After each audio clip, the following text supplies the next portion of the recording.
morning. Welcome to CATEX-TV. My name is Frank Fortunato. This is a live broadcast from Princeton, New Jersey. Today is Wednesday, February 11th, 2009. It's 11:30 a.m. Eastern Standard Time in the U.S., 4:30 p.m. in London, 12:30 p.m. in Bermuda, and it's 9:30 a.m. in Mexico City.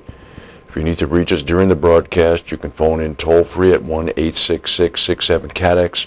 Overseas, our AOL instant mail address is CATEX-TV. Yesterday, we were on the air as U.S. Treasury Secretary Timothy Geithner was explaining his rescue plan for the financial sector.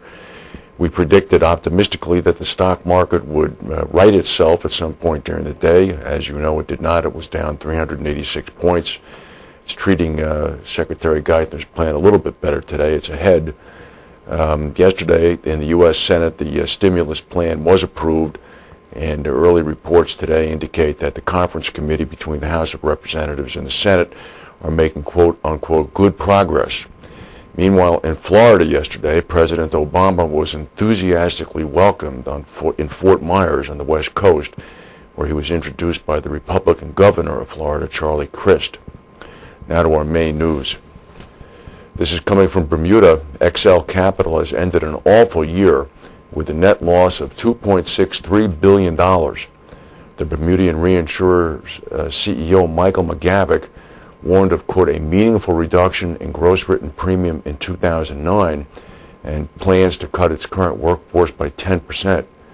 McGavick said that job cuts will focus on corporate and functional areas, and it's going to cut his quarterly dividend to 10 cents a share.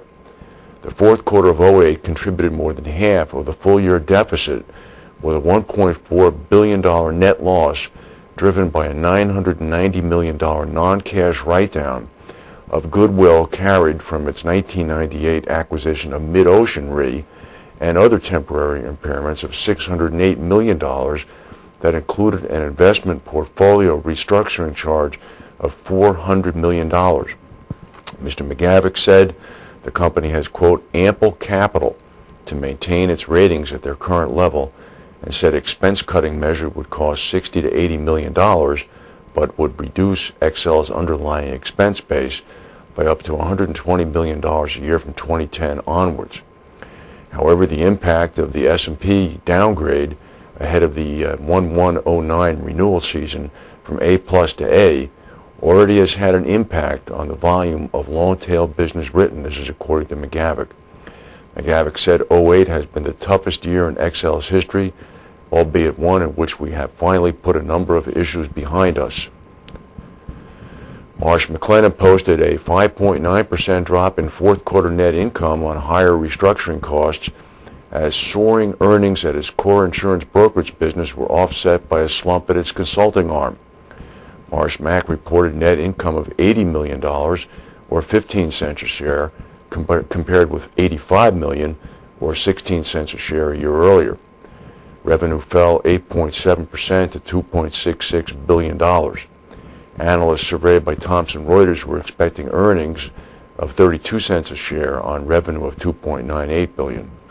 Earnings at Marsh Mac's risk and insurance division, including its core brokerage unit Marsh Inc. and the Guy Carpenter business, more than doubled on improved results of both operations. Revenue fell 6% on lower reinsurance rates, but operating margins soared to 8.2% from 3.7%. Congratulations to Charlie Fry, Chief Operating Officer at Guy Carpenter. American International Group is in advanced talks to sell its U.S. auto insurance unit to Swiss insurer Zurich Financial Services. The auto insurance business is expected to sell for about $2 billion U.S. The auto insurance business is part of AIG's U.S. personal lines unit, which includes selling products to high net worth individuals through its AIG private client division. AIG CEO Edward Liddy has said that the private client division is going to be sold. The unit that Zurich is supposedly going to buy includes the 21st Century Insurance Group business, which AIG took over in 2007 when it bought out minority stakeholders for $811 million U.S. We do not have the figure as to what the majority stake that AIG held. However, if they bought the minority for $811, one can only assume that the majority was 50%, and the $2 billion price they're talking about does not seem to be too terribly much of a premium.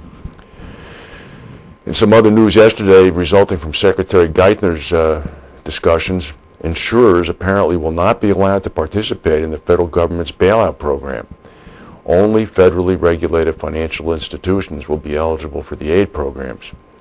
The comments giving credence to this report were made at a background briefing after Geithner revealed the Obama administration's financial stability plan.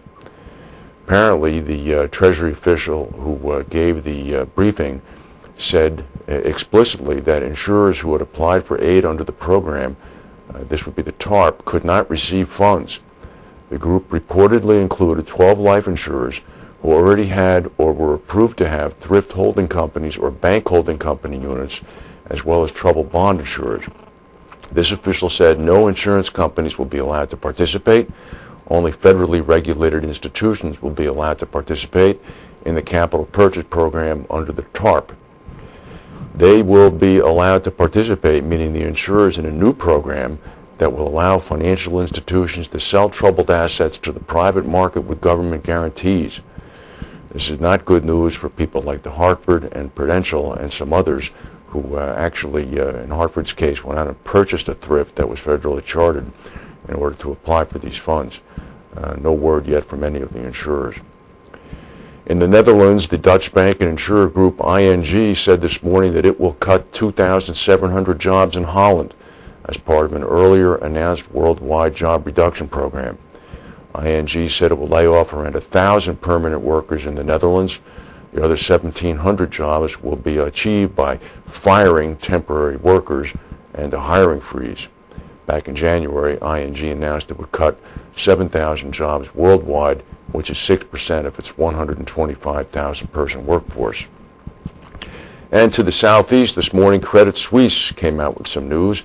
The company swung to a fourth quarter net loss of about 6 billion Swiss francs, or 5.2 billion US, on more heavy losses in investment banking. The overall loss was significantly worse than the deficit of roughly 4 billion francs that analysts had been looking for. Credit Suisse was hit by another 3.2 billion francs of write-downs on its exposure to leveraged loans and other risky assets. The red ink marked a reversal from the net profit of 540 million francs that Credit Suisse generated in Q4 of 2007. As well as write-downs, the bank's investment banking arm lost money on hedging positions that it said failed to work amid the turmoil that swept financial markets in the final 3 months of 2008. We'll go now for a word from our sponsors and come back with the rest of the news.